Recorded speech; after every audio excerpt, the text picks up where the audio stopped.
Bell షాపులు నిర్వహిస్తున్నట్లు సమాచారం ఇస్తే తక్షణమే కఠిన చర్యలు తీసుకుంటాం. ఎక్సైజ్ సిఐ శిరీషాదేవి తెలిపారు. ఇక గంగాధర నెల్లూరు నియోజకవర్గం కార్వేటి నగరం మండలంలోని ఎక్సైజ్ పోలీస్ స్టేషన్ లో మీడియా సమావేశం నిర్వహించారు.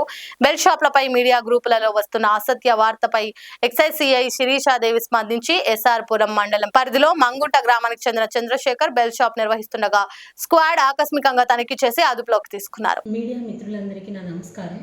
నేను కార్వేట్ నగరం ఎక్సైజ్ సిఐగా పనిచేస్తున్నాను 1.5 years నుంచి.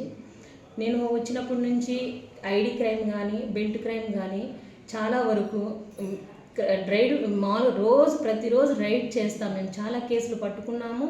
చాలా వరకు ఐడి కంట్రోలు మిగతాది అన్ని విషయాలు ఏ క్రైమ్ వదలకుండా అన్ని క్రైమ్స్ చేసుకుంటూ వెళ్తున్నాము. బెల్ట్ కేసులు కూడా నెల ఒక 5-6 కేసులు కంపల్సరీ ప్రతి చోట ఎక్కడన్నా మాకు కనపడిన చోట బుక్ చేస్తూనే ఉన్నాము. ఏదైనా మీకు బెల్ట్ గురించి కానీ వేరే ఇన్ఫర్మేషన్ ఉంటే కూడా ఎవరినైనా చెప్పండి అని చెప్తున్నాము.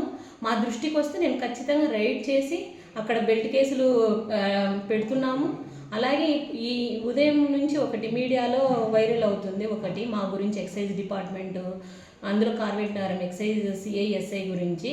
అది చంద్రశేఖర్ రెడ్డి అని మాంగుంటలో 15వ తారీఖు స్క్వాడ్ వాళ్ళు అతన్ని పట్టుకొని వచ్చారు. బెల్ట్ కేసు పట్టుకొని వచ్చి అతని మీద కేసు బుక్ అయింది. ఇప్పుడు అతని మీద కేసు రాసినారనే కోపంతో ఇప్పుడు మీడియా ముందరికి వచ్చి మాకేదో డబ్బులు ఇస్తున్నారు, నెల ఇస్తున్నాము, ఇదంతా అవాస్తవం అండి. ఇవన్నీ అబద్ధాలు. ఇవన్నీ ఏవైనా అలాంటివి లేవు. మేము కార్వేట్ నగరం ఎక్సైజ్ స్టేషన్ పరిధిలో మేము అలో చేస్తలేము.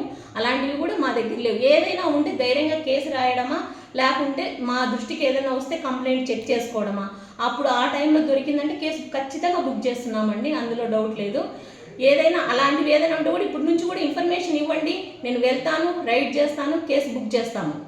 మీరు ఇట్లా ఏదేదో మీడియా ముందర వేరే వాళ్ళు ఒకటి కోసమో మమ్మల్ని స్వార్థంగా యూజ్ చేసుకోవడం డిపార్ట్మెంట్నే, ఇన్ని బెల్ట్ ఉన్నాయి 200-300 నిరూపించండి. నేను వస్తాను రైడ్కి, నాతో పాటు మీరు కూడా రండి, వచ్చి అక్కడికి వచ్చి రైడ్ చేద్దాము.